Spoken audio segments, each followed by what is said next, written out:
Hey Frugivore. So as you know, I've promoted starches for years. I've eaten them, recommended them, defended them, but I've always felt they were not optimal. So I've taken a step back. Not because of a diet trend, not because I'm bored of rice or bread, but because I've been digging deeper, doing tests, and basically asking better questions. Science and even my own body keep pointing to the same answer. Starch-based foods are just not human frugivore food. So I'm not eating starchy foods anymore, and I want to explain why. And when I say starch-based foods, I mean potatoes, rice, pasta, bread, grains, for example.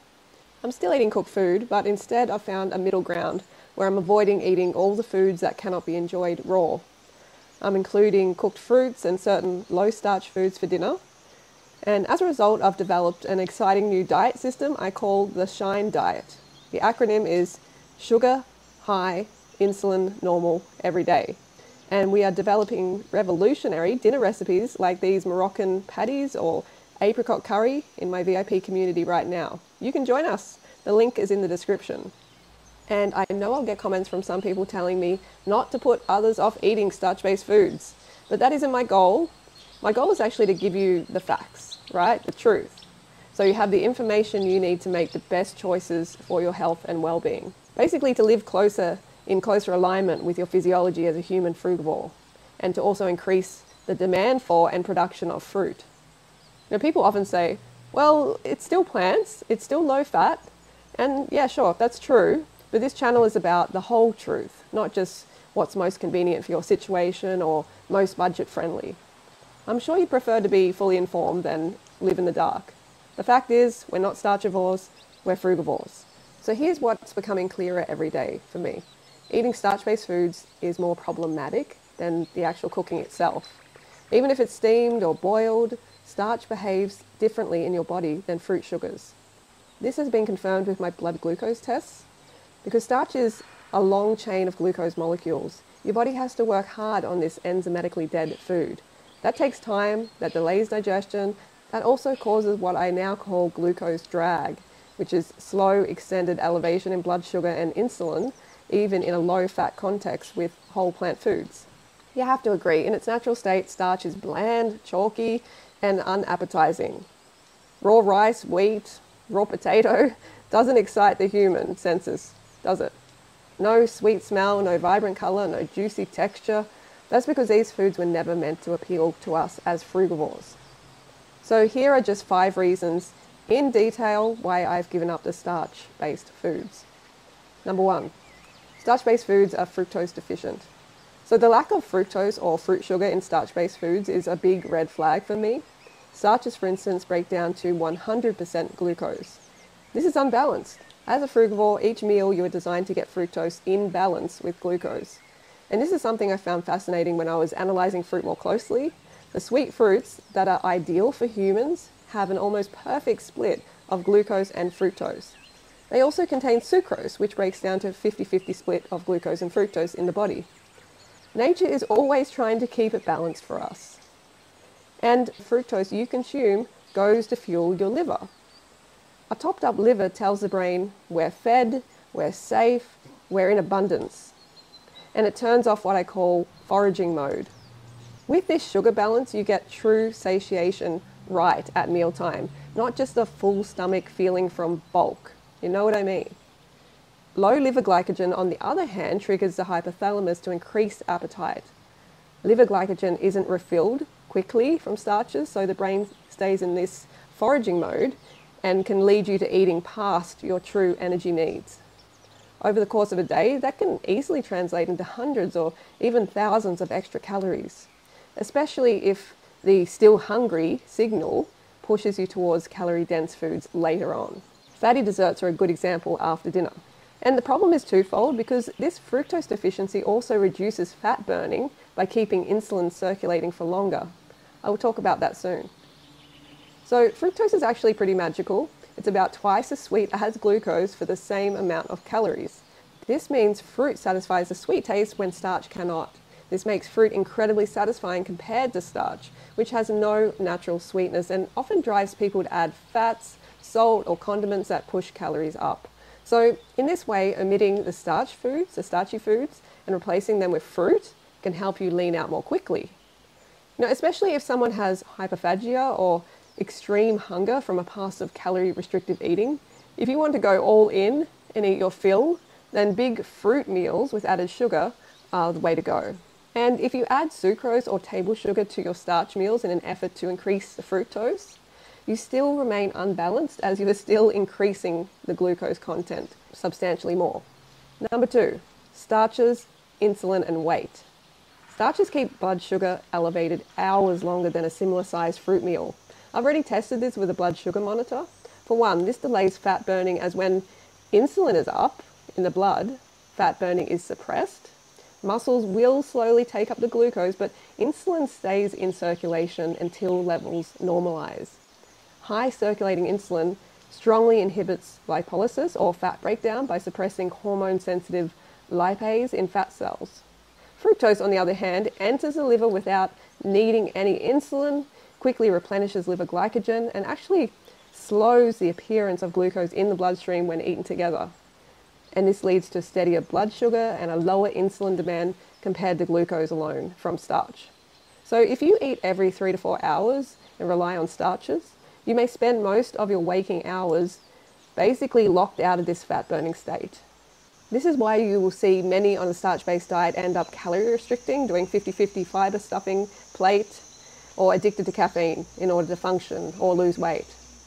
I have covered examples of this behavior from individuals on my frugivore diet channel, such as Healthy Emmy, restricting with fiber, Chelsea May, who was eating around 1400 calories, and Broccoli Mum, who was constantly complaining of hunger. These individuals were on starch-based diets. The fact is, starch-heavy means bigger glucose swings, longer highs, but also post-meal crashes, which lead to strong cravings and more total calories. It's another calorie restriction model. On the other hand, fructose-inclusive meals refill liver glycogen faster, shut down this foraging mode sooner, and lead to fewer calories consumed over time without conscious restriction. Not that calorie restriction is a goal here, but fructose-inclusive meals just leads to less calories overall. Number 3, digestive mismatch. Many starch-based foods, especially when incompletely digested in the small intestine, are highly fermentable in the colon. And this is especially true for resistant starches, undercooked starches, or in people with reduced digestive enzyme activity, also cold starches. As frugivores, we are not designed for this type of fermentation. It's what I call a digestive mismatch. Instead of serving us, it feeds incompatible microbial populations that thrive on leftover starch, fueling things like bloating, SIBO, IBS, and weakening the gut barrier. This is not a benefit as some people claim. You can literally just smell the truth. Fermentation of residual starch produces lactic acid and other organic acids, creating a more acidic gut environment that can irritate and inflame the intestinal lining. It also generates foul-smelling gases. This is the truth I'm talking about. You can smell it. And compounds such as hydrogen sulfide, phenols, and endols, which not only worsen poop odor, but can be toxic to gut tissue. Starch-heavy, low hydration meals slow intestinal transit, dehydrate the stool, and basically increase the likelihood of what I call retox, the reabsorption of waste products and pollutants back into the bloodstream. In contrast, fruits provide hydrating soluble fiber, alkaline-forming minerals, and polyphenols that support a healthy microbiome and protect the gut lining, leaving no heavy residue behind. Starch-based foods are also enzymatically dead by the time they reach your plate, relying heavily on your body's enzymes to break them down. And that's part of why you feel tired after a heavy starch meal, and why it is always eaten at the end of the day on Raw Till 4. Ripe fruit, in contrast, is enzymatically alive, carrying its own active enzymes that help digest the fruit quickly, and it leaves you feeling light and energized. Look, the animals best suited to thrive on starch-heavy or fermentation-heavy diets are true herbivores, with gut anatomy and physiology built for breaking down complex carbohydrates, not frugivores like humans. Number 4, plant pesticides. Most starch-based foods, grains, legumes, and many root vegetables protect themselves from being eaten with chemical defenses. I call them plant pesticides. Plants protect their seeds and underground storage organs with anti-nutrients like phytates, tannins, lectins, and enzyme inhibitors.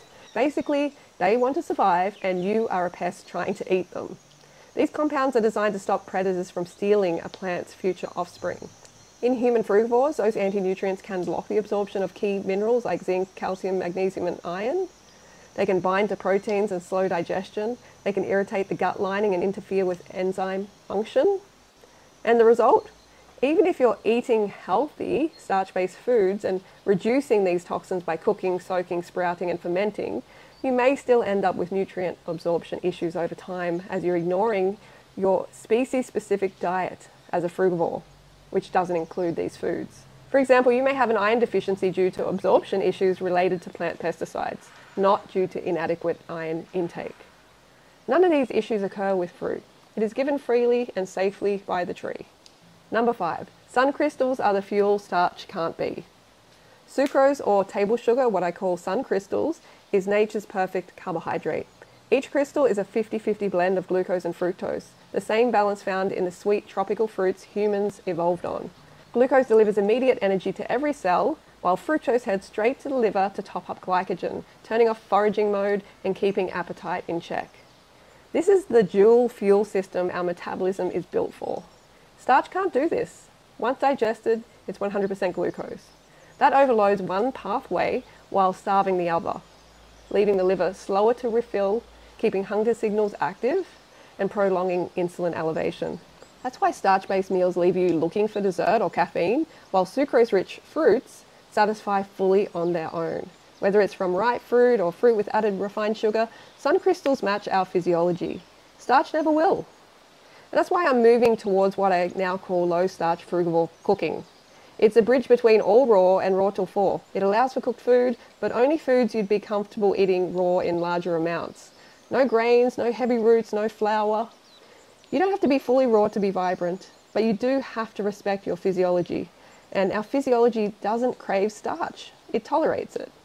Long term, I do believe it contributes to more health problems than most people actually realize. So if you've been wondering why your high-carb vegan diet appears to work, but still leaves you bloated, moody, chasing coffee, then look at the starch. Start thinking like a frugivore again. It might just change everything for you. And I'll be sharing more low-starch recipes, science, and strategies in my VIP community and inside my 12-month fruit-based course. So if this clicks for you, come join us. There's a link in the description.